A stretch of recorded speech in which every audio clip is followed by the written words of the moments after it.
Montana's Lupines, a short story by Allison Sadowski. After her father's passing, Beth lived a quiet life in solitude on her rustic horse ranch in Montana, grief-stricken and lost. One day Kurt appeared, a dark, mysterious man wanted by the law, trying to seek refuge. All she thought she was agreeing to was his help, but instead she got so much more. A heartwarming and thought-provoking story of a woman's loss, rebuilding, and learning to believe in herself again. Flowers grew where I once buried you. In the quiet Montana sunset over the ranch and 100-acre fields, the wind dances through them, swaying to and fro like a lover's dusk waltz. Tender but not fragile, a steady, constant rhythmic need, like our love was. I buried you behind the willow tree alongside the creek where you were found. I try to close my eyes and push that thought out of my head. All I want to remember are the moments I spent with you. And that warm July summer you unexpectedly came into my life on this ranch. In the crisp March morning, a western meadowlark puffs its bright yellow chest on a tattered wooden fence post. The ranch was never meant to be tended by myself. Growing up, the only thing I was interested in was our cat, Mello, who would sit next to me as I would look out at the beautiful prairie, like mornings of Montana's grander view.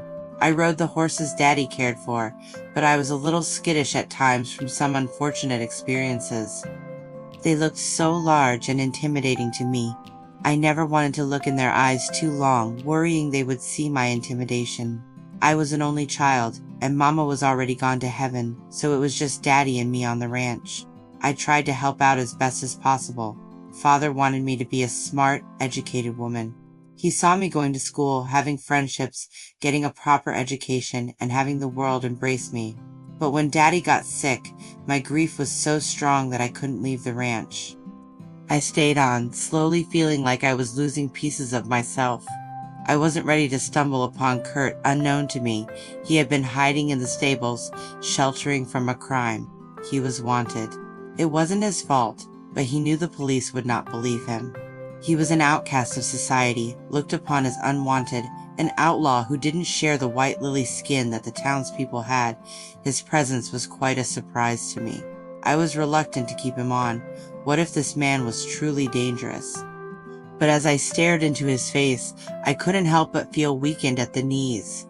There was a softness in those rugged eyes, a crooked smile. He offered to help me out with the ranch and any other fixing it needed. It was an offer I surely could use.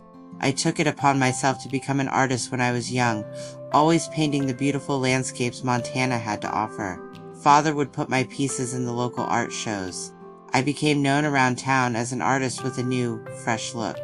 Some of my pieces did very well and even ventured further off, earning features in magazines for capturing Montana's true, authentic beauty.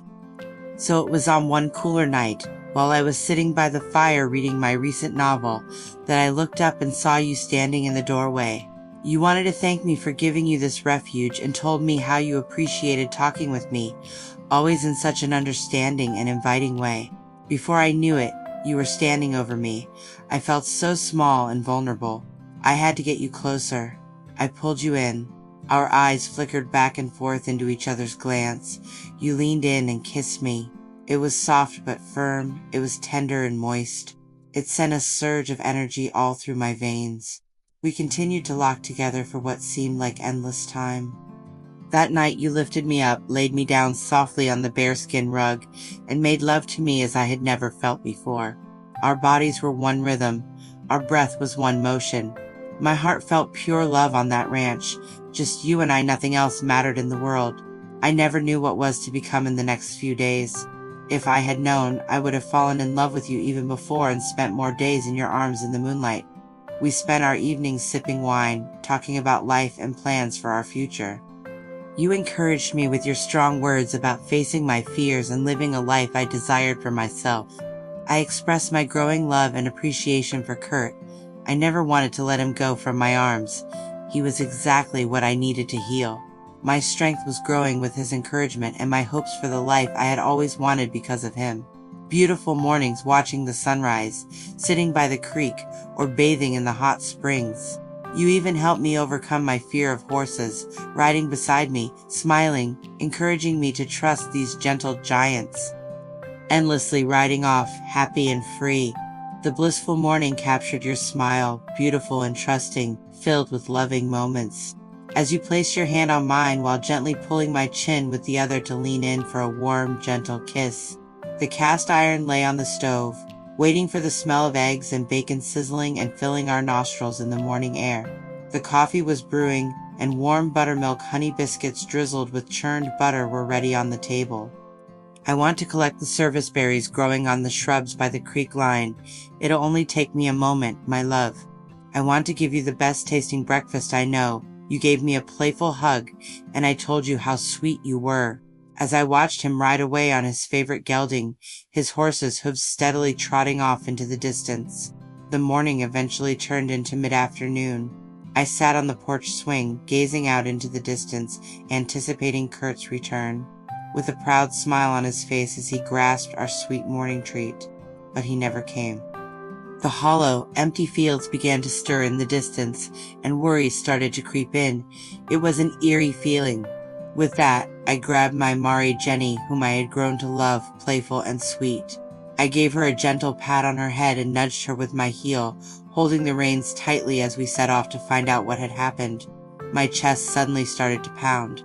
It was a feeling I had never experienced before. It was as if my soul was embedded with his, and I just knew something was fatefully wrong.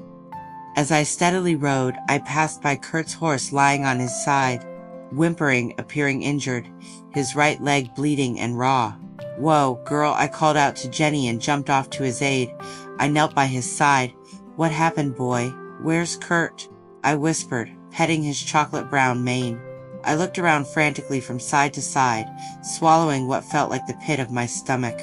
I suddenly saw, from the right corner of my eye, that dreaded sight. Kurt was head down in the creek, lifeless. An angry snake hissed in a nearby tree. I rushed into the creek and pulled my man out of the cold creek waters, soaked in mud and leaves. I tried to revive him. He lay sopping wet, cold, still. I screamed out in agony. The man who brought my soul to life had just lost his. My heart stopped, the world stopped.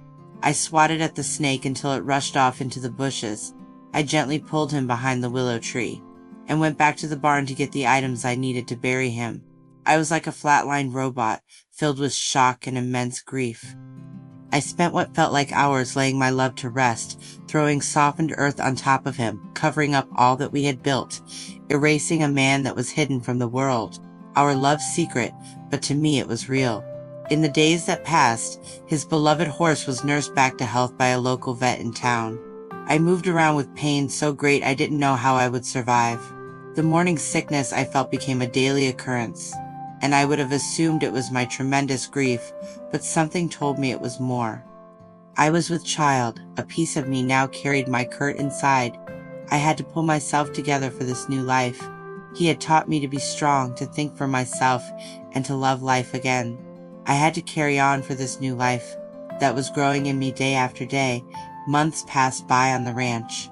I had watched fall and winter breeze by. In the beginning days of early spring, I stood beside the willow tree where the wildly beautiful lupines lay, grasping my fully round belly. I quietly said a prayer for Kurt. You were my happy Montana in the summer, my remembrance now in the spring. Your presence found in those stables, a true love you did bring. No matter where I go, I may leave this ranch or I may stay. My heart will forever rest beside this willow and be carried within me every day. The end.